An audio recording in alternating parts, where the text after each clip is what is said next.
All right, full disclosure for those that may be new to Washington Watch, I spent about 10 years in law enforcement, so I am very familiar with law enforcement, how it works. Also familiar with police brutality. I've spoken out about that. I've seen both sides of it. And so I understand there are bad police from time to time.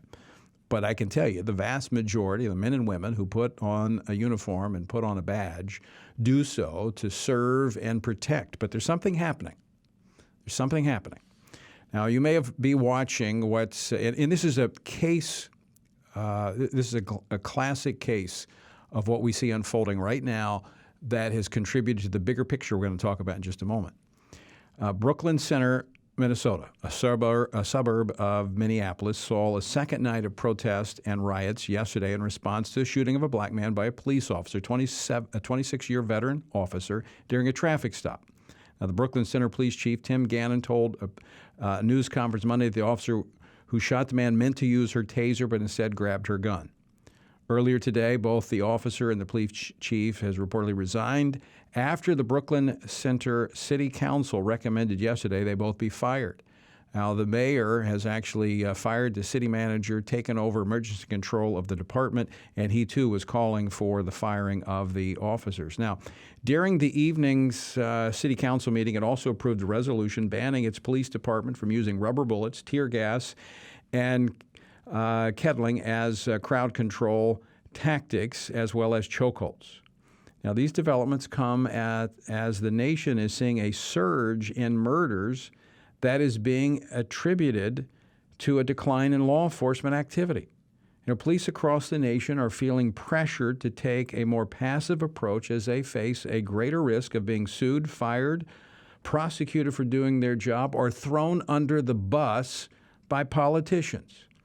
Now, with me now to talk about this troubling trend is Jason Johnson, who served as a law enforcement officer and executive for more than 20 years, formerly with the Baltimore Police Department as a deputy commissioner. He's now with the Law Enforcement Legal Defense Fund as its president. Jason, welcome to Washington Watch.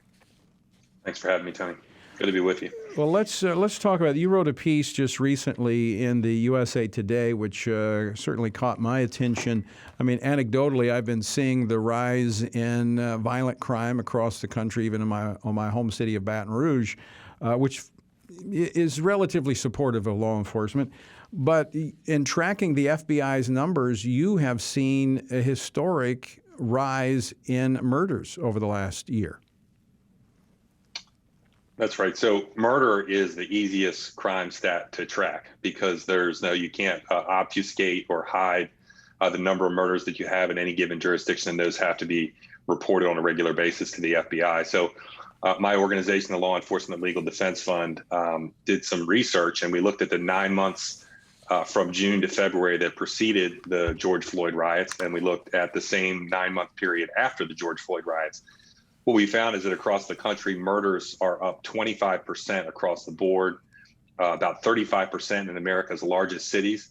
And in cities that were urging defunding of the police, like Portland, Oregon, murders were up even more, 255%.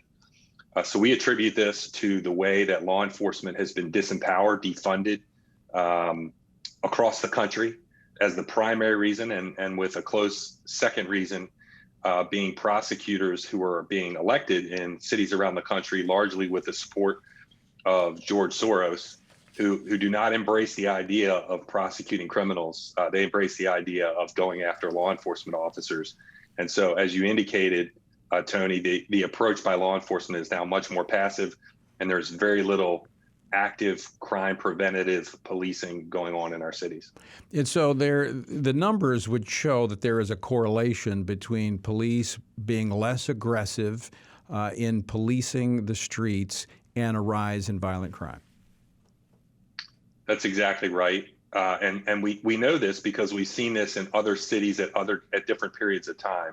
For example, in 2015 in Baltimore, a city that I'm familiar with, in the wake of the Freddie Gray case and ensuing riots, there was a significant reduction in this proactive crime preventative policing that went down about 30% there was an immediate rise in homicides, which now are about a 65% increase from prior to 2015. We also saw it in Chicago in 2016 when the Chicago Police Department entered into a consent decree with the ACLU, which reduced the ability of Chicago police officers to conduct investigative stops, which are crime preventative and are constitutional. And however, the police department agreed with the ACLU to limit their use. And we saw a spike after that, which is not abated in the city of Chicago. So we know that's the cause. And we're seeing it across the country now. And there's unfortunately little to no hope to see those numbers coming down based on the current state of our conversation around policing. Jason, let me add some color to that from what you mentioned. This is from your piece. I just want to share this with people that, in fact, you folks, you can read this. You go to tonyperkins.com. In Baltimore, you made the point that over the next 12 months, after the charges were later dropped or those charged in the Freddie Gray incident were acquitted, that over the next 12 months, arrests fell 28% as shootings jumped and murder rose 55% to make Baltimore America's murder capital this year. I mean, if you think about it, here's the men and women who put on the uniform. It's a very dangerous job, become increasingly dangerous with each passing year. They have families. A lot of them just want, some of them is longer there. The veterans, like this 26-year veteran in Minnesota, look, they want to do their job, they want to go home to their family, and they hope to retire at some point. And when it becomes more dangerous, not just from a practical aspect, physical aspect on the street, but also politically, when you don't have an administration that'll stand behind you, why risk it? That's exactly right. Officers can do a risk assessment as good as anyone can. And it's very clear to them that they will not be backed up by the political leadership or by, in many cases, by the administrations of their police departments.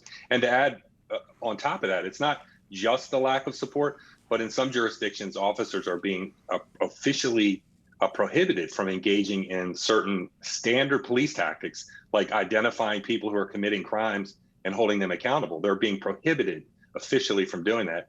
In Baltimore, again, in the city I'm familiar with, even though they struggle with record levels of violence, they have been officially prohibited from making a wide variety of misdemeanor arrests, including for drugs and prostitution and trespassing and for other things. And so it's not just officers acting out of their own self-protection. In many instances, it's officers being disempowered, literally disempowered, from making arrests or pursuing charges against people for committing crimes. Well, speaking of being disempowered, you make note of Portland Mayor Ted Wheeler, who defunded the Portland Police Bureau by $12 million and eliminated 3 police units. And then, of course, chaos just engulfed that city, and shootings went up, as you point out in your piece, 173%, and murders jumped an astounding 255%.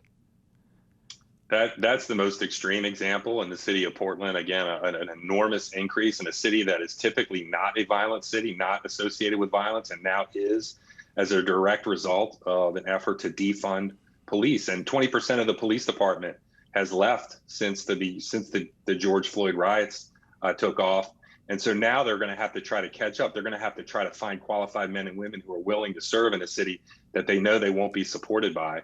And they're going to have to catch up and reinstitute order. It's going to be a very, very difficult thing to do in the city of Portland and in cities across America. Jason, that's a good point. I mean, they're kind of in a catch-22 because here they are, they're making it an untenable situation that good men and women who want to serve are probably thinking, I know they are because I've talked to many of them, thinking twice about becoming police officers. And so what you end up with are those that are less than desirable entering into the police force, which only creates more problems down the road. Tony, you know from having been in law enforcement that historically it's been a very competitive field to get into, that law enforcement agencies have been able to be selective about who they choose. And unfortunately, because of these changing dynamics, you hit the nail on the head that it's going to be much more difficult to find qualified individuals that will be lowering standards. And quite ironically, I think we're going to wind up with a lower caliber of men and women serving in blue. Jason, I mean, I've never seen it like this. I mean, this is, as you said, there does not appear to be a light at the end of the tunnel at present, because just as we're witnessing right now in Minnesota, this is the same thing we saw last summer.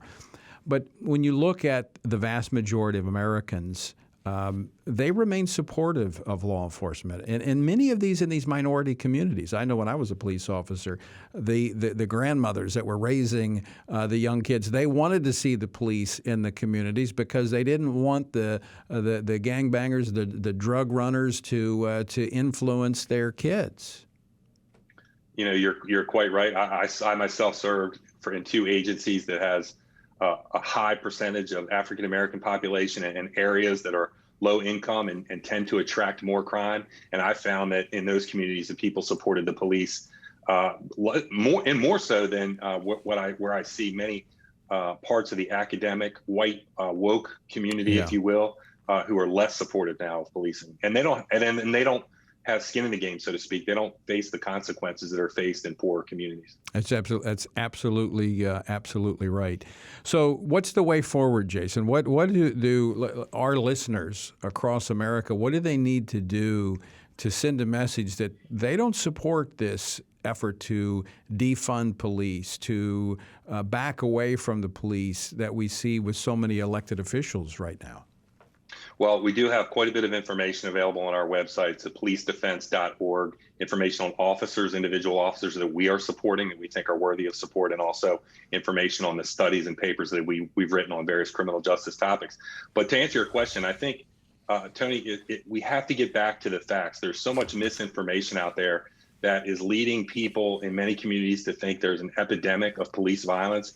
The majority of people who self-identify as liberal think that the police shoot and kill over 1,000 unarmed black men per year, when actually that number is actually in 2019 it was 12.